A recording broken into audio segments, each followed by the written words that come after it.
And hello there again, Alan Biggs welcoming you to this week's Ref Show. Fair to say that last week comments made by the panel went far beyond this studio. We welcome back the self-same panel, Keith Hackett and Mark Halsey this week. And once again, there are a fair sprinkling of talking points. We'll come to those in detail later, but first let's focus on the way it should be. There were some good performances last weekend. Keith, if we can take one or two of these in order. Mike Dean, Swansea. Now, they've often been victims of controversial episodes this season. Yeah. Their 1-1 draw against West Ham, I think there were no contentious issues in that. Dean was presiding. I think Mike is a very experienced referee and probably the most consistent referee in the group at the moment, along with Clattenburg, when Clattenburg gets an appointment. But Mike is very experienced. He puts that experience to work. He knows how to deal with players. He's a proactive referee rather than reactive.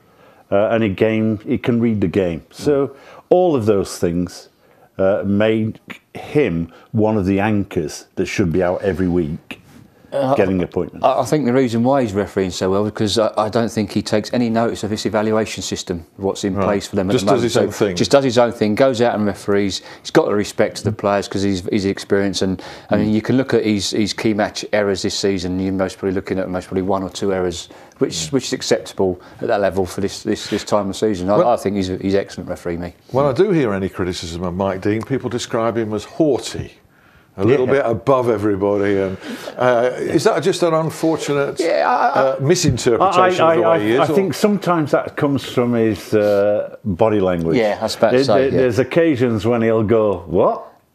Yeah. As though, like, what else could I do in this situation? Yeah. And that's part of his communication. He's a million miles away from that. He's actually got a really good personality. And he rubs along with players okay. We don't actually see that.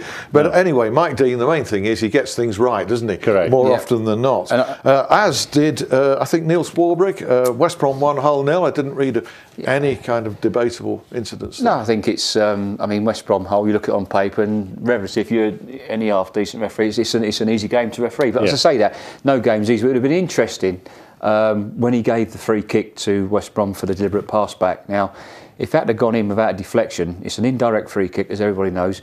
Now, his arm wasn't raised, so he didn't communicate to everybody that's an indirect free kick. Now, that's a learning curve for young referees watching this show, and it would have been interesting had the ball gone in without deflection.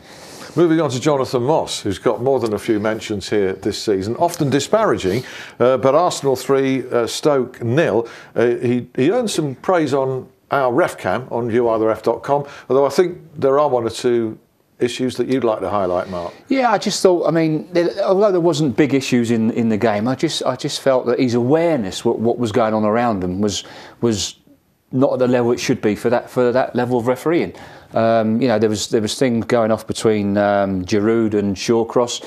There was Crouch and Mertesacker, and there was lots of little niggles that were going on in that game that I just felt a referee at that level should have just picked up on and stamped his authority on the game. And also when we had that push on the Arsenal player, we went off with his shoulder injury. But there were no incident changing. I thought, there were no incident changing decisions made. I think the interesting bit is back to the appointment process, of which we've all been critical of and continue to be. Yeah. Here's a referee that's probably not the best referee in the list. He's had 17 games, and dare I say, Mark Clattenburg's had 12. Yeah, there's something not right.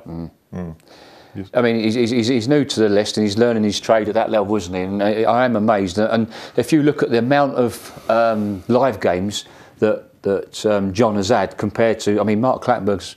When was his last live game? I think it was the Bournemouth-Liverpool in the Capital One Cup. His last Premier League game was, I think, was the Leicester-Man United game, if I'm right. So for me, you've got to put your most experienced referees on the big games all the time. We'll keep an eye on that. Anthony Taylor's been in the news quite a bit lately. Crystal Palace Spurs, there were lots of key incidents in that one. Some of those, the RefCam covering that game gave him the benefit of the doubt, but Kyle Walker and the handball. No, he got that spot. And Not for me, handball. not handball, not deliberate. Doesn't know where the ball is. Not looking at the ball. He's not made any movement. The ball's just come down and hit him on the arm. He's got that correct. And going on from that, and you're looking at the penalty he gave for Palace in real time. And there was a lot of debate. Did the Spurs defender get to the ball in real time? Every referee would give that as a penalty. Yeah. There was a denial though incident in that potentially, wasn't there? There was a foul on the edge of the area. I think this was Fazio and Gale.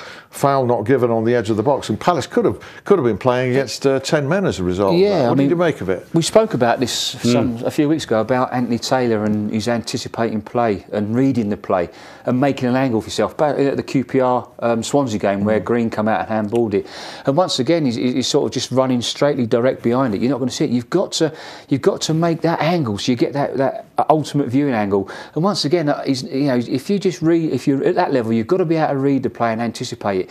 And you'll be surprised in how far forward you get to make these decisions. And it's just about making that angle as well, getting that good viewing point. But as I say, it could have been. It was a free kick, and it was a denial. Right. Everton won, Manchester City won. Martin Atkinson, we've highlighted how his performances have improved from a difficult start to the season. I think once again, maybe you can make that point, Keith. Absolutely. I mean, there's no doubts that, he had a bad start of the season in our opinion.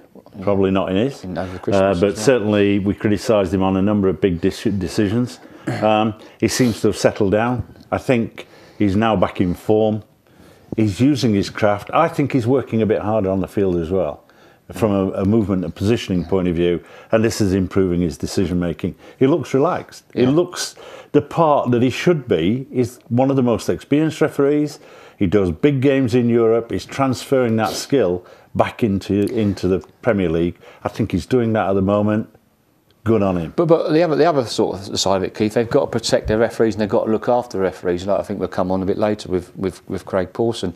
And whatever level you are, whether you're a top level sportsman, a cricketer, a footballer, whatever you are, a rugby union player, you cannot maintain that performance, that high level performance on every game. And that's where I think they've got to sort of look after the referees, pull them in, pull them out, because you're not going to be at your best on every game, because you're human. You're going to have mental fatigue come into it, just tiredness with your body, with all the travelling they do. So let's come to Craig Pawson then, and he was the one who kicked off the weekend in very unfortunate fashion after the criticism that Keith, that you came out with and Mark on this show last week, and really told it as you saw it. Yes. There was a lot of reaction to that.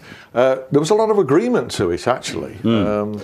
Well, I mean, look, we're not here to hammer the referees week in. They're our former colleagues. But the point has to be made that if you're investing 10 million plus each season in a group of professional referees at the elite level, then they've got to perform.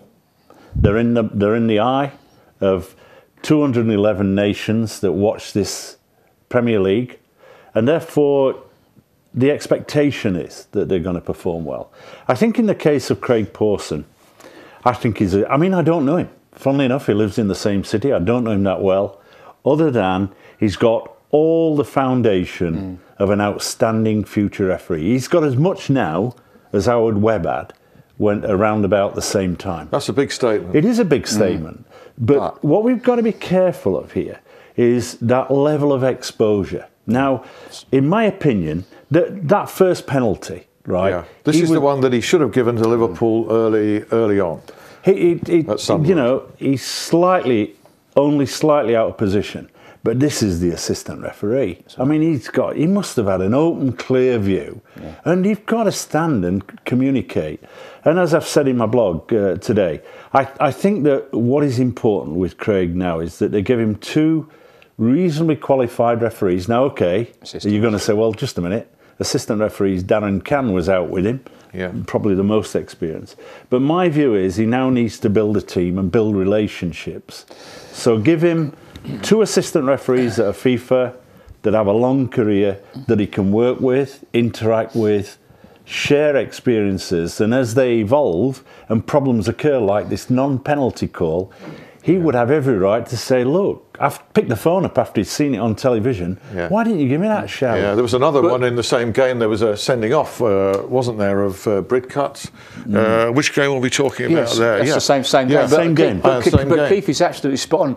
I mean, Craig's going through a difficult time at the moment, and Keith's exactly spot on about exposure. Stop giving him these live games. You know, he does it. You can't be at your best. As I said before, you cannot be at your best all the time on these live games. And, you know, instead of Mike Riley being at Halifax Town and Howard Webb sitting in the studio at Salford Quays, why isn't someone there watching him? Put someone there to help him. And that's what it is. And going on to the sending off, I can understand the first yellow card, no problem at all. But the second yellow card, he's got to manage that. It's not a mandatory caution.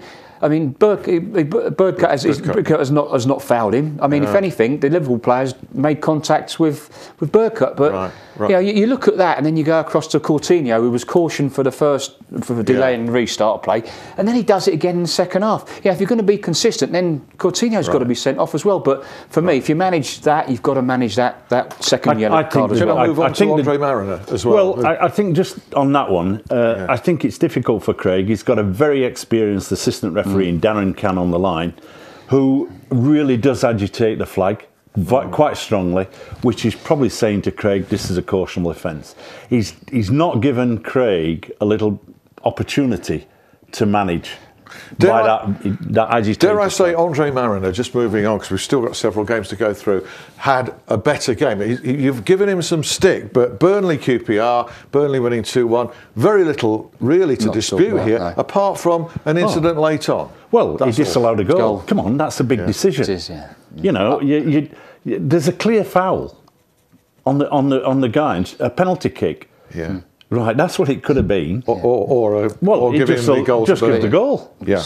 I mean, if you're going to disallow a goal, you've got to have a reason for disallowing it. You said a foul on the keeper, but it wasn't apparent in any replays. Okay. Roger East, Chelsea 2, Newcastle 0. There was a big talking point there. It couldn't have been more blatant, could it? Big game for him. He's not had that many games this season. 6 games Roger's refereed. That's a massive game for Roger East to do. He's a lovely lad. I'm not so sure he's ready yet for that big game. I mean, and I know from inside sources at Newcastle they weren't very happy with his performance at all. Even though he missed a penalty for Chelsea. This was Cotticini and once again he knows what he's doing. He's put his arms towards the ball. He's stopped the ball coming into the box. And once again we're talking about it's one of the easiest laws to implement for me, deliberate handball. It's so easy. Absolutely. Swiftly through, we've got 2 more. Michael Oliver was at Leicester. They beat Aston Villa by a single goal to 0.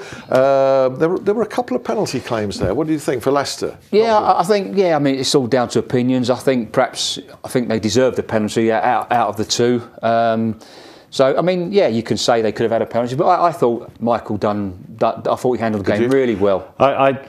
He had a mass confrontation, effectively, and you saw a maturity and an experience coming out, and I thought he managed that really well, and he remained calm, which is important when you have a mass confrontation. And I thought his recognition of the challenge by Matty James was absolutely first class. Yeah. Talking of confrontation, Phil Dowd at the centre of Manchester United and Southampton should have had a penalty, I think, for grappling Southampton in the first half. But that wasn't the biggest talking point, Mark, was it? No, it wasn't. I think Robin van Persie, lost a little bit of patience with Phil Dowd when he had an injury. The ball was kicked out and the play was restarted with a drop ball. I think Phil was very lenient with Robin van Persie. I thought he was very lucky not to escape at least a caution for throwing the ball at Phil Dowd. And you can see Phil was very agitated, and I really do believe that Phil should have taken some sort of action. Do you agree? I agree. Yeah, I mean, Phil again is a very experienced referee, a very good man manager. A few years ago, he would have gone into an absolute stand-up argument. Oh, yeah. Because he was confrontational in his style. He was fuming yesterday. And in fairness to him, he held it. And I thought that's good of him to hold it. Yeah, because Mark's right. The outcome is that there's no way that Van Persie should not have had a yellow card. Keith, Mark, many thanks. Just before we go, we do welcome your input. We do welcome your questions, your observations. We'll even mention some of those on the Ref Show if you'd get in touch with the site. Somebody has all the way from Canada. This is Andy Murty saying he looks forward to the show every week. Actually, he was a semi-pro player in the north of England, he says, at one time. He really looks forward to the show. Just makes one point, says it's refreshingly good, but says that he really like to see some of the action that we're talking about. Now, that is a very good point. It's one that occupies us at You Are the Ref, and it's fair to say that discussions are underway to try to get some footage on, but you'll recognise that that's a very complex and difficult issue in the world of broadcasting. But we can highlight the incidents. I'm sure you remember most of them anyway. Keith and Mark will fill in the gaps as they do here every week. Thank you for your company. Look forward to your company again next week. Bye-bye for now.